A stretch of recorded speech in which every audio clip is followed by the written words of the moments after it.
Selamat datang di Banggrek Channel.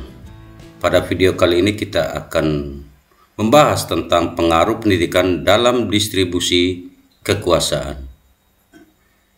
Pendidikan memiliki dampak yang signifikan terhadap distribusi kekuasaan dalam masyarakat.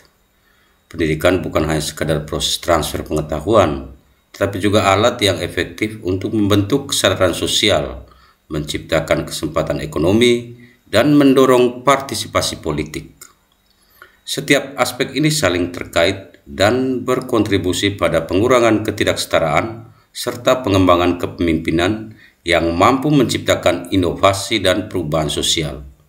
Dalam video ini, mari kita eksplorasi lebih jauh mengenai beberapa poin penting yang telah disebutkan. Pertama, peningkatan kesadaran sosial.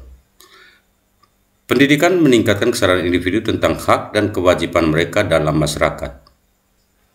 Masyarakat yang terdidik lebih cenderung untuk terlibat dalam proses politik dan sosial.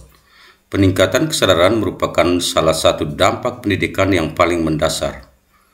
Ketika individu memperoleh pendidikan, mereka tidak hanya belajar tentang teori dan praktek di bidang tertentu, tetapi juga mengenai nilai-nilai kemanusiaan, hak asasi manusia, dan tanggung jawab sosial. Misalnya, pendidikan yang mengajarkan tentang keberagaman dan toleransi dapat meningkatkan pemahaman individu terhadap perbedaan budaya dan agama. Dengan demikian, masyarakat akan lebih inklusif dan saling menghormati. Program pendidikan yang mengedepankan pendidikan multikultural di sekolah-sekolah dapat membantu siswa memahami dan menghargai latar belakang budaya teman-teman mereka, sehingga mengurangi potensi konflik di masa depan. Yang kedua, kesempatan ekonomi. Pendidikan yang baik membuka akses terhadap peluang kerja dan ekonomi yang lebih baik. Dengan meningkatnya status ekonomi, individu dapat memperoleh lebih banyak kekuasaan dan pengaruh. Selanjutnya, kesempatan ekonomi yang dihasilkan dari pendidikan sangatlah signifikan. Pendidikan yang baik membuka pintu bagi individu untuk mendapatkan pekerjaan yang lebih baik dan penghasilan yang lebih tinggi. Dalam banyak kasus, tingkat pendidikan yang lebih tinggi berbanding lurus dengan tingkat pendapatan. Sebagai ilustrasi, seseorang yang memiliki gelar sarjana biasanya memiliki kesempatan kerja yang lebih luas dan gaji yang lebih tinggi dibandingkan dengan mereka yang hanya memiliki pendidikan menengah. Hal ini menciptakan lapisan masyarakat yang lebih sejahtera di mana individu yang terdidik dapat berkontribusi lebih pada perekonomian. Ketika lebih banyak orang mendapatkan pendidikan, mereka juga berpotensi untuk menciptakan usaha baru yang pada gilirannya dapat menciptakan lapangan kerja bagi orang lain.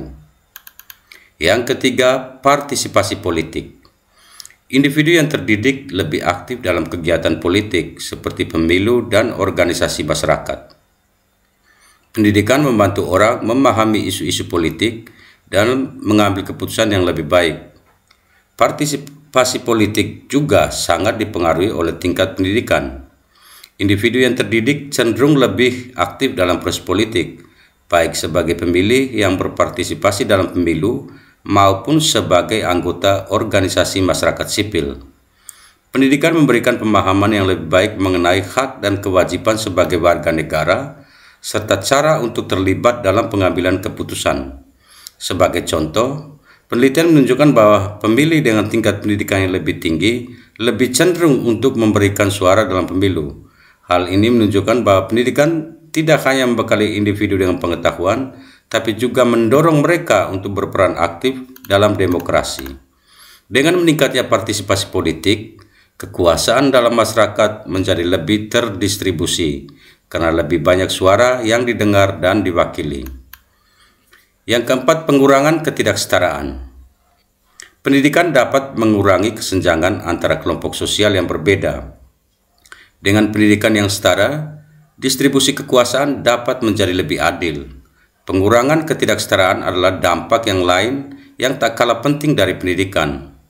Ketika akses terhadap pendidikan diperluas, terutama bagi kelompok-kelompok yang terpinggirkan, kesenjangan sosial dan ekonomi dapat berkurang.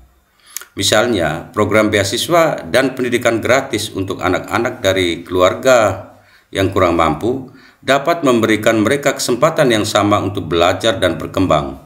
Dengan demikian, generasi berikutnya memiliki peluang yang lebih baik untuk meraih kesuksesan. Jika kita melihat contoh negara-negara Nordik, kita dapat melihat bagaimana sistem pendidikan yang inklusif dan berkualitas tinggi telah membantu mengurangi ketidaksetaraan sosial dan ekonomi, menciptakan masyarakat yang lebih adil dan sejahtera. Yang kelima, pengembangan kepemimpinan. Pendidikan membentuk pemimpin yang lebih kompeten dan berpengetahuan. Pemimpin yang terdidik dapat mengelola sumber daya dan kekuasaan dengan lebih efektif. Pengembangan kepemimpinan juga merupakan aspek penting yang dipengaruhi oleh pendidikan. Pendidikan yang berkualitas tidak hanya menghasilkan individu yang terampil, tapi juga pemimpin yang visioner. Melalui pendidikan, individu diajarkan untuk berpikir kritis, berkolaborasi, dan memecahkan masalah. Ini adalah keterampilan yang sangat diperlukan dalam kepemimpinan yang efektif.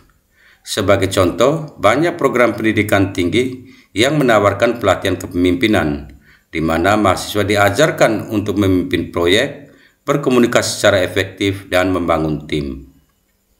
Ketika individu memiliki keterampilan kepemimpinan yang baik, mereka dapat mempengaruhi orang lain dan membawa perubahan positif dalam masyarakat. Dengan demikian, pendidikan berperan penting dalam menciptakan generasi pemimpin yang mampu menghadapi tantangan masa depan. Keenam, inovasi dan perubahan sosial. Pendidikan mendorong inovasi dan pemikiran kritis yang dapat mempengaruhi kebijakan dan struktur kekuasaan. Inisiatif pendidikan seringkali menjadi pendorong perubahan sosial yang lebih luas. Inovasi dan perubahan sosial juga merupakan hasil dari pendidikan yang berkualitas. Pendidikan mendorong individu untuk berpikir kreatif dan kritis, yang pada gilirannya dapat menghasilkan ide-ide baru dan solusi inovatif untuk masalah yang ada. Misalnya, banyak penemuan dan inovasi teknologi yang berasal dari penelitian akademis dan pendidikan tinggi. Ketika individu didorong untuk mengeksplorasi ide-ide baru dan melakukan penelitian, mereka dapat menemukan cara-cara baru untuk meningkatkan kehidupan bermasyarakat.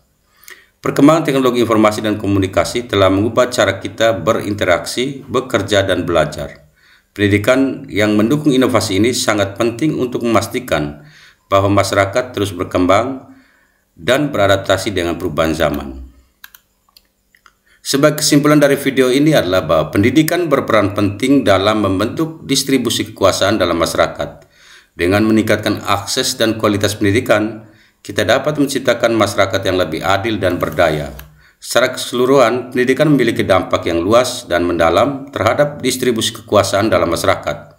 Dari peningkatan kesadaran sosial hingga kesempatan ekonomi, partisipasi politik, pengurangan ketidaksetaraan, pengembangan kepemimpinan, serta inovasi dan perubahan sosial, semua aspek ini saling terkait dan berkontribusi pada pembentukan masyarakat yang lebih adil dan sejahtera. Dalam dunia yang terus berubah, penting bagi kita untuk menyadari bahwa pendidikan bukan hanya hak, tapi juga tanggung jawab kita bersama untuk memastikan bahwa semua individu memiliki akses yang sama terhadap pendidikan yang berkualitas. Dengan demikian, kita dapat menciptakan masa depan yang lebih baik bagi generasi mendatang.